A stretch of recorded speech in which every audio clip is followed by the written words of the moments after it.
Hola a todos, bienvenidos a este jueves 14 de mayo. Hoy tenemos con nosotros a un invitado que es diputado y es concejal en el Ayuntamiento de Alaurín el Grande y diputado en la Diputación Provincial de Málaga.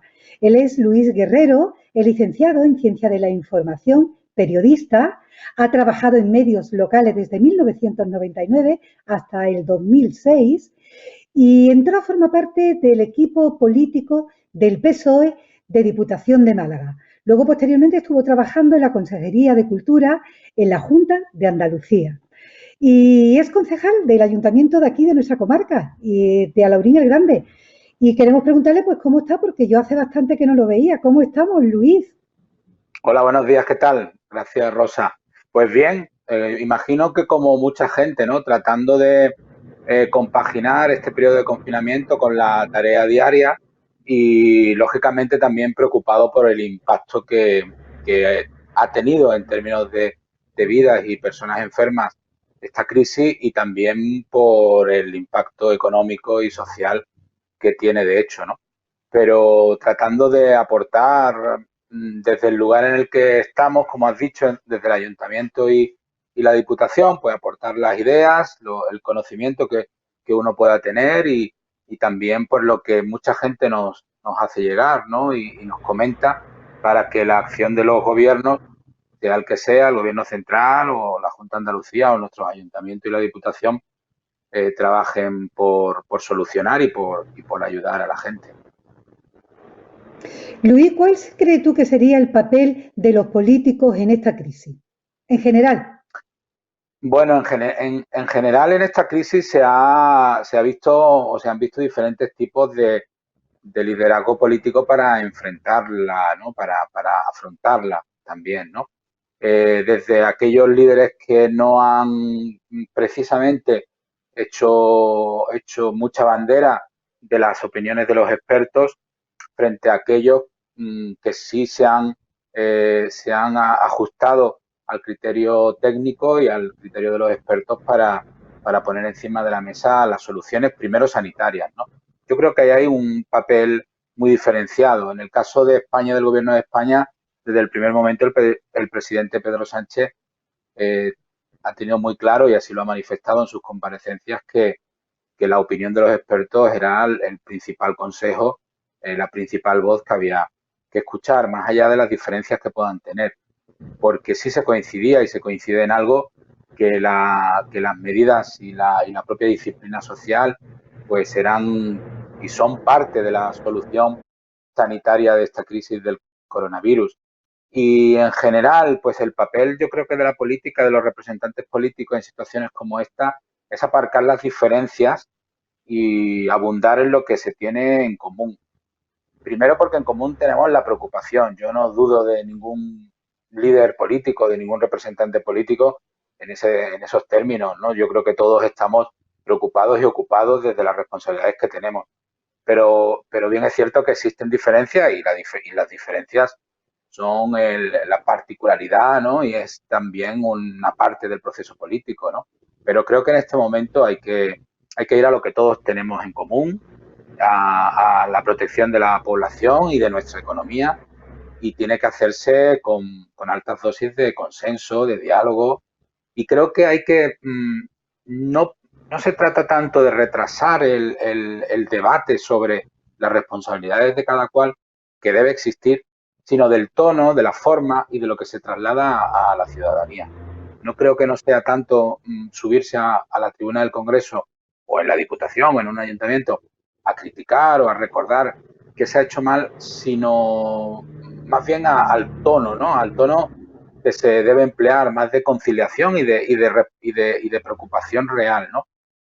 Yo creo que la política, los políticos, los representantes públicos tenemos una responsabilidad no solamente con quienes nos han votado. Yo creo que en estos momentos uno se da cuenta de que también representa, eh, si no lo sabe o si no tiene conciencia, aquel que no la tenga sí se dará cuenta que representa al conjunto, al total de la ciudadanía, a quienes le votaron y a quienes no. Esté donde estés, quiero decir, ¿no? Los alcaldes y alcaldesas suelen decir que gobernarán para todos, ¿no? En una muestra de esa conciliación, digamos, ¿no? Tras el resultado electoral.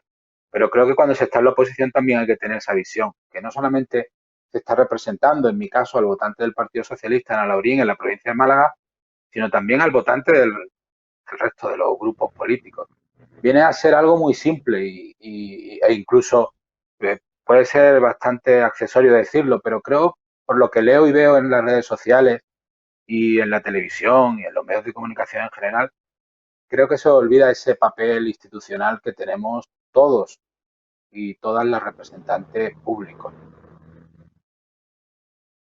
Luis, el tema de Diputación, ¿qué está haciendo en este caso concreto? ¿Cómo se está trabajando desde la Diputación de Málaga? Bueno, en la Diputación de Málaga, aunque se ha querido transmitir por parte del equipo de gobierno que había una acción coordinada o que existía una comisión de coordinación y seguimiento de la crisis de la COVID-19 o del coronavirus, en realidad esos mecanismos no han tenido, digamos, el rodaje o el trabajo necesario. Y lamento decir que más por el equipo de gobierno que por los grupos del PSOE o de Adelante Andalucía, que también formábamos parte de esa comisión.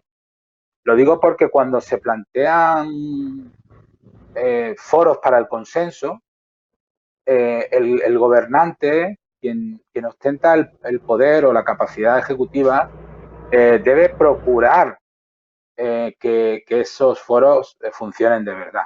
Porque si no son meramente gestos ante la galería, ¿no?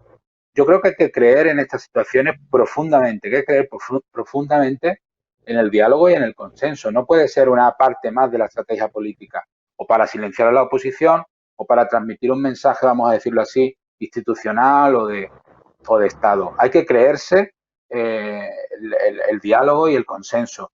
Y seguro que todos sabemos que cuando queremos acordar algo, incluso en nuestra vida privada o personal, si realmente no tenemos el afán por acordar, que significa dejar parte de tus propuestas, de tu punto de vista y conciliarlas con el de la otra persona, incluso en nuestra vida privada, si no lo hacemos con ese convencimiento, sabemos que no vamos a llegar a ningún acuerdo. En esa línea, en la Diputación ha faltado quizás más compromiso real por parte del presidente y del equipo de gobierno, no solamente con los grupos de la oposición, sino también con los propios alcaldes. Echamos en falta más comunicación, más corresponsabilidad, es decir, más tratar de poner medidas encima de la mesa acordadas para la ejecución, ¿no? Es cierto que se ha presentado un plan de recuperación o de iniciativa política contra el coronavirus que incluye, según ha dicho el equipo de gobierno del Partido Popular, el 90% de las propuestas que le ha hecho el PSOE. Así que bienvenidos a lo que ya llevamos reclamando hace mucho tiempo. El Partido Socialista, por tener más de 50 alcaldías en la provincia, conoce muy bien, y no es falsa humildad el decir que somos un grupo con un conocimiento sobre lo que sucede en el terreno, ¿no? También lo tiene el Partido Popular con más de 20 y tantas alcaldías y adelante Málaga. Pero sí es cierto que la institución, la Diputación Provincial, hay que conocerla y saber y tener muy claro para lo que existe, su razón de ser, ¿no? Que es servir, asistir económica, técnica y, y financieramente a los ayuntamientos más pequeños, ¿no? Bienvenidos digamos, a ese acuerdo o a darse cuenta que nuestras propuestas, las que presentamos pleno tras pleno, tienen una razón de ser y que no son meros planteamientos políticos hechos en un despacho, sino que se conoce el terreno y así me permite decirlo, ¿no? Es verdad que ese plan moviliza una gran cantidad de dinero y atiende algunas de nuestras reclamaciones, pero creemos que hay que ir un poco más allá, ¿no? Que hay que plantear medidas que tengan un impacto social importante en términos de contratación de personas que queden en el paro en este momento, y que eso se debe hacer, por ejemplo, a través de los ayuntamientos, ¿no? Planes extraordinarios de contratación y no solamente reducirlos a las contrataciones que se deriven de la obra pública, ¿no? En este caso, pues las inversiones que pueda hacer la Diputación o a través de los ayuntamientos. hace falta atender a lo extraordinario de la situación con medidas extraordinarias. Esta crisis, Luis, está colocando a los gobernantes de la población en una disyuntiva que es o salud o economía. ¿Qué opinas tú sobre esto, Luis? Pues planteamos una cuestión que sobrevuela, ¿no? Y de la que se está hablando, ¿no? La difícil disyuntiva de, de atender a la salud, a la protección de a la salud pública y también a la economía. Se habla mucho de la desescalada, se habla mucho de las diferentes velocidades de la desescalada en función de los territorios. Asistimos en la provincia de Málaga, yo creo que a un debate que no ayuda mucho precisamente tampoco a la imagen de la provincia cuando se critican las razones de por qué continuamos en la fase 0 y no pasamos a la 1. Yo creo que en términos de salud, y lo digo con alguna experiencia última personal, en términos de salud las prisas no son buenas consejeras. Y creo que hay que ser más cautelosos que, que otra cosa. Porque si bien es cierto que cuanto más tiempo pase la economía en esta situación de hibernación, como se ha dicho, ¿no? En este momento de impasse, cuanto más tiempo pase, efectivamente, las consecuencias pueden ser más duras. Pero hay que plantearse que sin salud no puede haber economía. Sin la protección de la ciudadanía, sin la protección de los trabajadores y de las trabajadoras, no puede haber economía. Lo leía el otro día en una entrevista y cito a Garicano de Ciudadanos que decía que para que haya economía tiene que haber salud, ¿no? Y coincido plenamente, yo creo que es general. Lo que pasa es que este ambiente político de crispación que arrastran sobre todo los partidos de la derecha, eh, este ambiente político de crispación lleva a que se confundan esos términos. Rosa, yo creo que si la provincia de Málaga quiere salir con fuerza y quiere demostrar todo lo que vale y todo lo que tiene, debe ser cautelosa. Cualquier paso atrás puede ser mucho peor que cualquier retraso de una semana o de 2 semanas en entrar en una fase en la que tampoco se garantiza, porque la cuestión, la situación todavía es complicada, tampoco se garantiza un movimiento económico importante. Lo estamos viendo en otras comunidades, ¿no? De hecho, se están creando nuevos problemas que habrá que ir resolviendo. Yo entiendo, lógicamente, entiendo las prisas, la incertidumbre, el miedo, la angustia que pueden tener miles de pequeños y medianos empresarios, empresarias y los autónomos, ¿no? ¿Cómo no? Lo entiendo y comparto esa angustia. Pero bien es cierto que si existe algún tipo de duda sobre la capacidad que tiene nuestra provincia o algunas zonas de nuestra provincia para atender un posible rebrote o para mantener la asistencia a quienes se contagien o a quienes están contagiados en este momento, cualquier tipo de duda en ese sentido yo creo que nos lleva a ser cautos. La prudencia en esta situación viene a ser una de las virtudes más importantes. Y es cierto que en términos económicos la situación se vislumbra y ya es una realidad con los datos que tenemos encima de la mesa. Pero yo confío en la capacidad que tiene el tejido productivo, en este caso la provincia de Málaga y en general de nuestro país, y la entrega de quienes están al frente y de las empresas y de quienes trabajan para ella o para quienes son profesionales. Yo creo que hay que poner el énfasis en eso y eso conlleva y necesita unidad y capacidad de acuerdo. Volvemos al principio. Yo creo que no se puede hacer política entendiendo de hacer política en el peor sentido. Se puede hacer política y la política si se hace debe ser buena, ¿no? Pero cuando se dice hacer política tiene ya, desgraciadamente, un tono peyorativo, ¿no? Yo creo que hay que hacer política con altura de mira.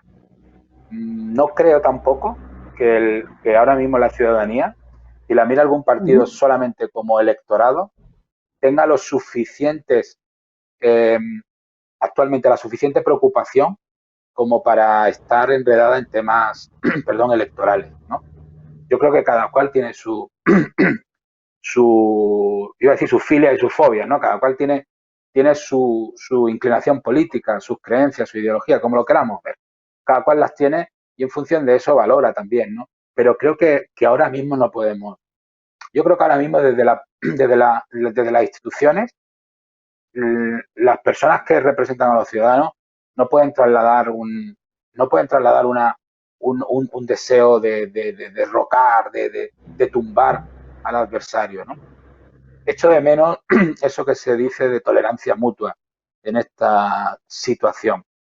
Y me preocupa, porque cuando no existe tolerancia mutua entre quienes opinan de manera diferente, se va colando, va filtrando en la sociedad un sentimiento de aversión, de odio, que no suele acabar bien de ninguna de las maneras. Y creo que eso debe ser una prioridad para todos. Luis, hablando por cercanía, del municipio de Alaurín el Grande, ¿qué medida ha propuesto el Partido Socialista en el Ayuntamiento de Alaurín el Grande? Pues Rosa, nosotros como grupo político hemos tenido un planteamiento creo que bastante realista. Y si me permite, antes de hablar de las propuestas, establecer cuáles han sido las premisas que hemos barajado, que son un poco las que estoy enumerando, ¿no? Yo creo que desde el primer momento nos pusimos a servicio de la alcaldesa y del equipo de gobierno, y lo dije en un pleno de manera personal, en lo que pudiéramos ayudar y también política. Porque creo que todos teníamos al principio bastante conciencia de que esto era muy excepcional, ¿no? Cuando digo al principio, digo días antes del del decreto del estado de alarma, de que esto era bastante excepcional y creo que hay que dar pasos excepcionales eh, o menos habituales, ¿no? En esa disposición por colaborar, nosotros siempre hemos insistido en dos líneas políticas en esa cuestión. Primero, que había que activar cuanto antes el foro político donde se produce esa deliberación, que es el pleno municipal, ¿no? También para trasladar, lógicamente, la sensación y la realidad de que se estaban dando pasos, ¿no? Con las competencias, con la capacidad económica, con lo que podía hacer el ayuntamiento, ¿no? Hablo desde el punto de vista político, de que todos los grupos estábamos en esa línea.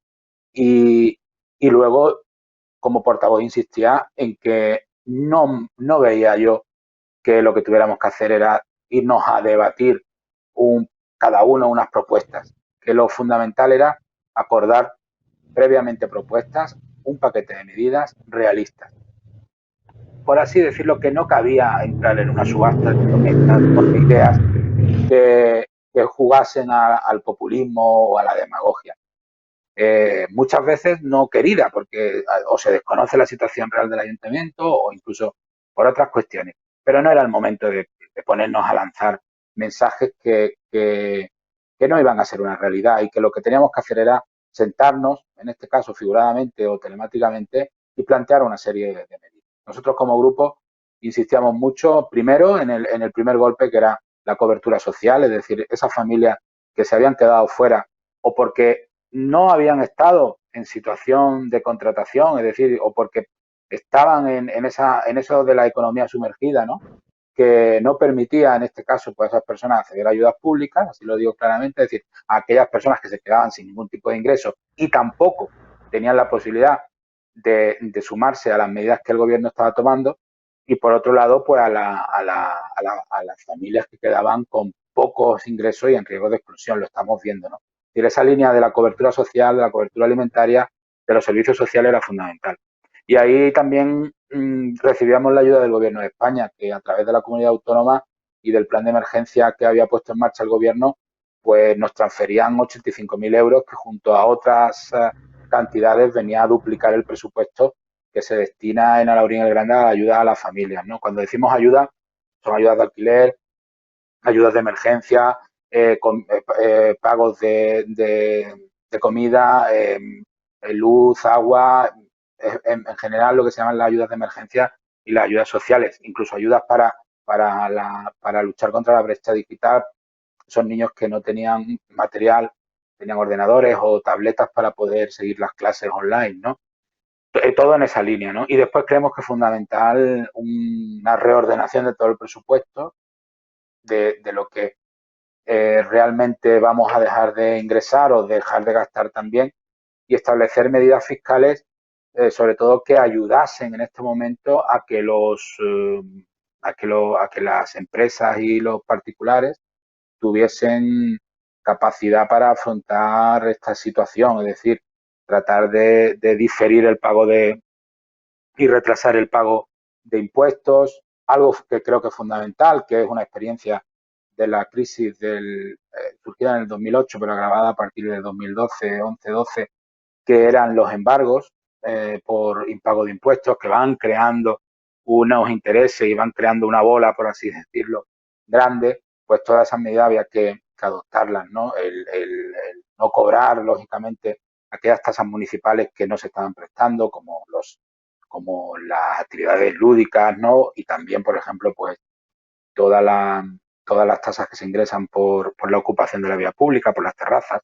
Es decir, en esa línea de tratar de, sin poner en riesgo, eso es fundamental, la estabilidad del ayuntamiento, su capacidad para el pago de las nóminas de sus empleados, ni poner en riesgo ejercicios presupuestarios por diferentes dificultades, ¿no? Es decir, que eso ante todo era la premisa, ¿no? El ayuntamiento, si quiere ser útil en esta crisis, tiene que ser eficaz en su propia administración. Eso es fundamental. No valen gestos a la galería si no somos capaces, como ayuntamiento, de cumplir con nuestras obligaciones. Y luego la inversión pública, dentro de las posibilidades que tiene el Ayuntamiento de Laurina Grande. Yo en los plenos lo he reiterado, nuestra situación económica no es la mejor posible, no es la mejor para afrontar una crisis de esta naturaleza. Y como diputado provincial, pues en todas las propuestas que el PSOE ha puesto encima de la mesa, siempre hemos incluido que la Diputación de Málaga tiene que apoyar al Ayuntamiento de Laurina Grande.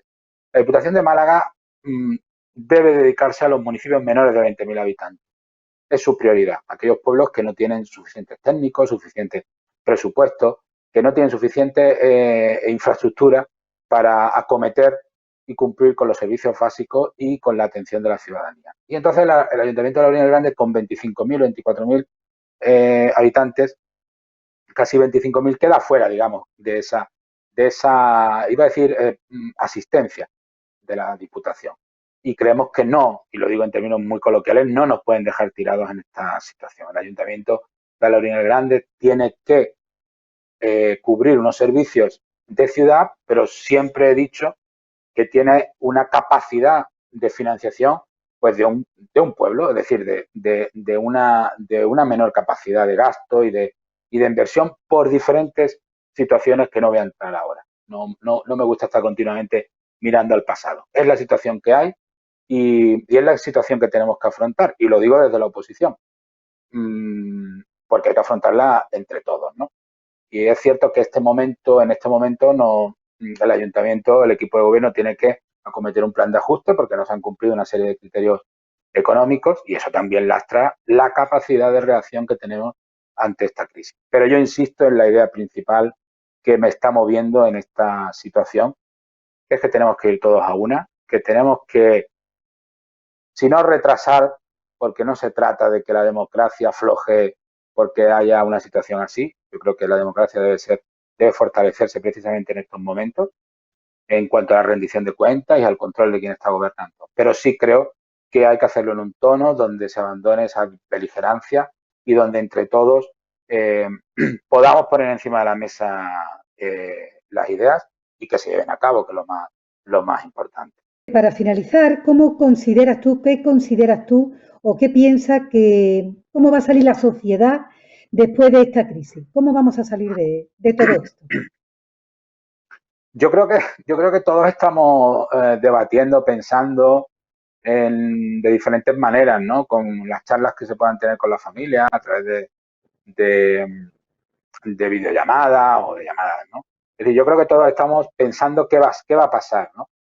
Y los periódicos y los medios de comunicación se llenan de reportajes y de artículos que van sobre eso, ¿no?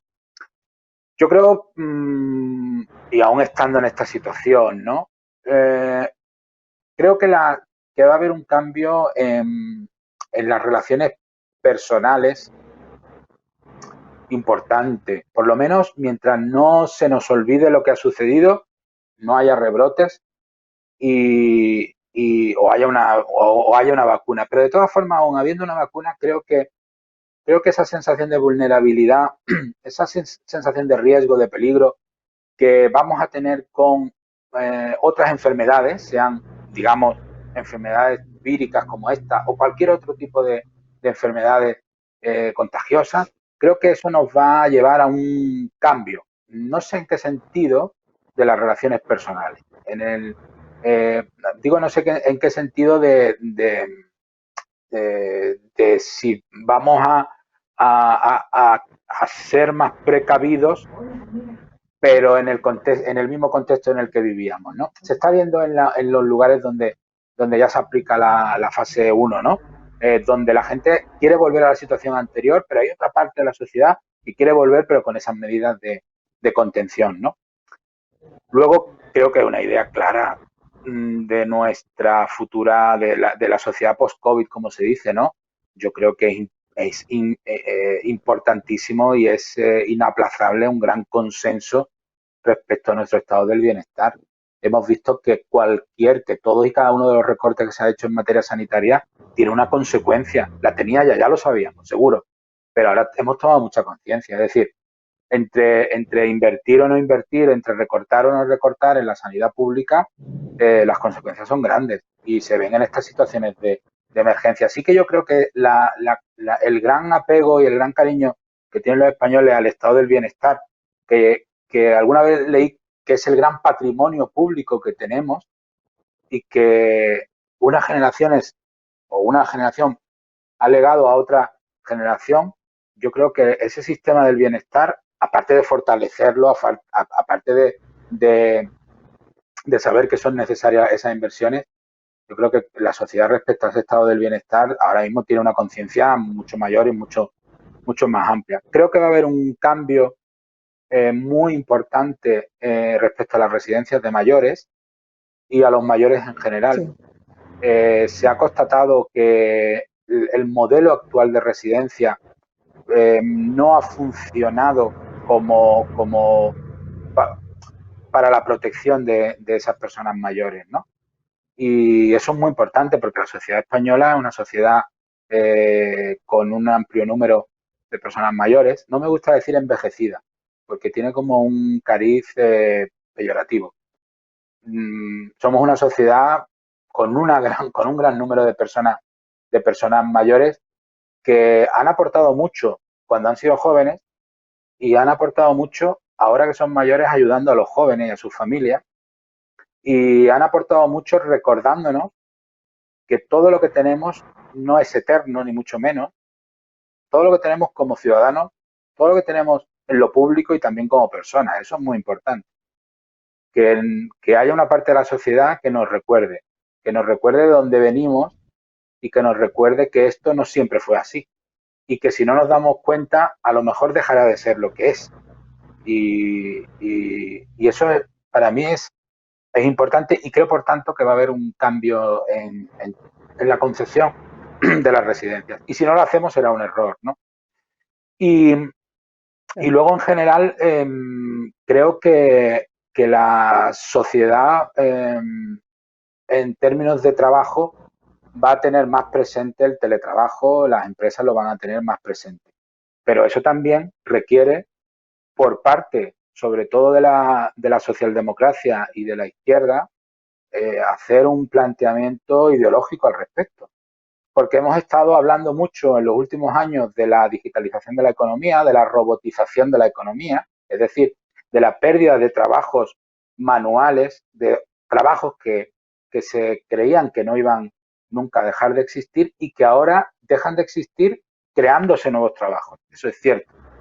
Pero ese debate, al que tampoco se llegó a conclusiones, y cuando digo conclusiones son a políticas públicas, es decir, a medidas públicas para paliar esos efectos o para recualificar a aquellas personas que queden en el desempleo, creo que también va a ser necesario con el tema del teletrabajo, ¿no? La diferencia entre la jornada laboral y la jornada personal cuando se realiza en el mismo hogar.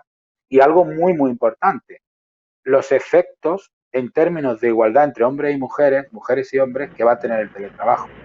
Si ya la mujer en muchos casos estaba condenada a las tareas del hogar, cuando trabaja fuera, ahora más todavía cuando trabaja dentro, en esos dos sentidos, ¿no?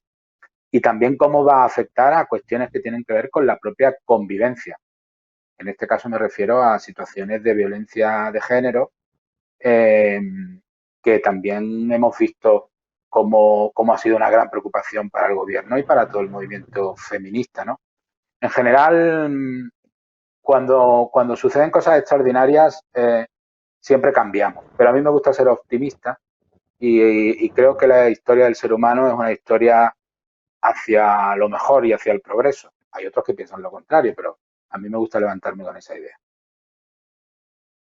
Luis, para terminar, decirte que quizá puede ser que el lunes ya entremos, el día 18, en la fase 1, puede ser que entremos. Denos, como político, ¿qué consejo al ciudadano para no volver pasos atrás? Si Bueno, yo entramos el creo día que 1, el día 18. yo creo que se ha hablado de un concepto de disciplina social, ¿no? Se ha dicho también que nos cuidemos para cuidar a los demás. Es muy importante y creo que es muy importante que se conciencien la población más joven, que como jóvenes que hemos sido todos siempre nos hemos sentido invulnerables. Cuando se van cumpliendo los años, eh, uno nota, aparte de por aquello que decía uno de, noto ya que tengo 40 años, creo que decía, porque lo que antes eran molestias ahora son dolores, ¿no? Decía, leí en una ocasión. Pues en la juventud nos creemos invulnerables y yo tomo conciencia del paso del tiempo conforme más vulnerable me encuentro y me siento, ¿no? Los jóvenes en esta crisis, afortunadamente, en esta crisis sanitaria, afortunadamente los casos han sido muchísimo menos, ¿no? Con lo cual yo creo que también da una predisposición a exponerse. Y creo fundamental que los jóvenes y los más jóvenes, pongamos la edad que queramos, ¿no? Los más jóvenes deben tomar conciencia de que se tienen que proteger, pero para proteger también a sus familiares, a sus abuelos, a sus abuelas, a sus padres, ¿no? Si, que hay que tomar conciencia no por uno, no porque uno vaya a contagiarse, sino porque uno puede transmitir esa enfermedad. Yo creo que eso es importante en estas fases en las que, claro, ya damos el paso a otras actividades, ¿no? Como pueda ser estar en lugares de ocio, con más o menos restricciones o limitaciones, pero, pero ya es un paso, lo hemos visto con los paseos, ¿no? Con los horarios de salida por la tarde y por la mañana. Y hemos visto todos imágenes, fotos, vídeos, nos han llegado, lo hemos visto en la tele. Hay que ser precavido, hay que tener cautela. Y Málaga debe tener conciencia de eso porque nos jugamos mucho como destino turístico eh, tras esta crisis, ¿no?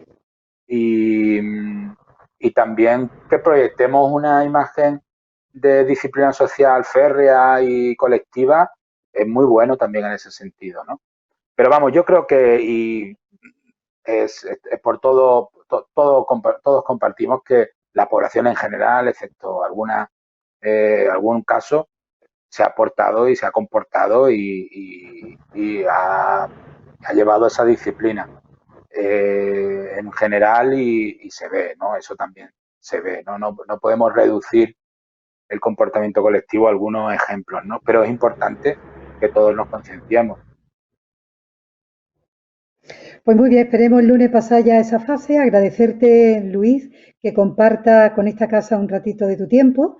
Y nada, despedirte como diputado, como concejal del Ayuntamiento de Alaurín el Grande. Y mil gracias siempre por atendernos, Luis. Muchas gracias. Muchas gracias a vosotros por invitarme y por darme la oportunidad de comentar y de lanzar lo que creemos que es necesario en este momento. Muchas gracias. Gracias.